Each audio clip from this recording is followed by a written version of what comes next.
This Friday, the United States will mark 8 years since the deadliest terrorist attack ever on U.S. soil. In the first 9/11 under the Obama administration, the president wants this September 11th held up as a, quote, national day of service. But some say that's the wrong way to remember the day. Here now with me is one of those critics. Matthew Vadum is a journalist and senior editor at Capital Research Center. And Matthew, great to see you, and I hope I said your last name correctly. You did, Vadum. Thank you. Thank you so much for coming in. Your recent article in the American Spectator is titled Obama's Plan to Desecrate 9/11.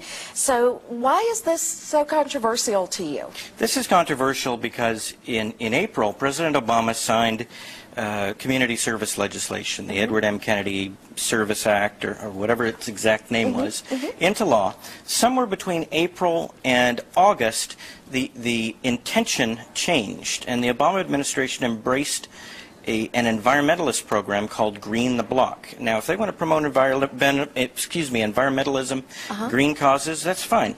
But they want to do it on September 11th. They unveiled this Green the Block program August 4th. Van Jones, the now disgraced green job czar, who was forced out over the weekend, did a web-based video conference, and talked about it. And another radical person named Reverend Lennox Yearwood of the Hip Hop Caucus, who's known for basically getting arrested at protests, and he's associated with very radical groups like International Answer, and a very outspoken radical individual. He was the president's choice to present this at a White House press availability outside the West Wing on August 4th with HUD Secretary Sean Donovan and the EPA Administrator, Ms. Jackson. So let's talk about, I know you have your thoughts on those folks, and they would counter, and since they're not here to defend themselves, they would counter and say I'm sure they'll be here tomorrow with you.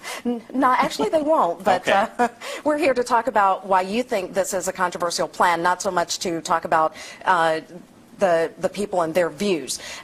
You're saying that this designation drains 9/11 of its meaning. Well, that's How right. so? That's right. There are two issues here. The first issue is whether 9/11 should be a solemn commemoration or whether it should be a day of community activism. That's one issue. The second issue is whether it should be hijacked by a political movement, the environmentalist movement, in order to promote their goals. And President Obama threw his lot in with the latter. The big problem here is that I had a source who was quite disgusted by this, who was in on an August 11th coalition outreach, Obama White House approved teleconference call over the phone, and a bunch of groups said that we don't like that 9/11 has always been used as a cudgel by the Republicans to beat up the Democrats at election time, make them look weak on national security. We want to take back that day.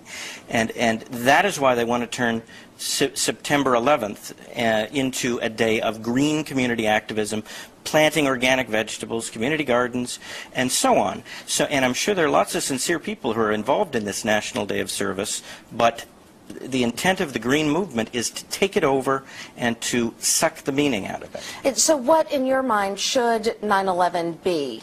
How should people spend that day? If what the president and the administration are trying to do this year is not the right thing, in your opinion, what should it be? What do you want to see happen? Well, my personal preference would be that it just be a serious day when we all reflect upon the horrors and the atrocities of that day and remember why these things were done to the United States, and to remain vigilant and to ponder these questions. People can do what they want. If they want to, as I said, if people want to go do community service, that's not so much of a problem. But the idea of the Green Movement hijacking this in order for their own political purposes is a big problem, and the government shouldn't be behind that. And I wonder why President Obama is involved with such radical figures as Van Jones, self-described communist, forced out over the weekend, and Reverend Lennox Yearwood. And just to be clear for our audience, Van Jones said that he renounced his membership in the Communist Party. So, as I said, we were here to talk about your views on it. And thank you very much for being here tonight.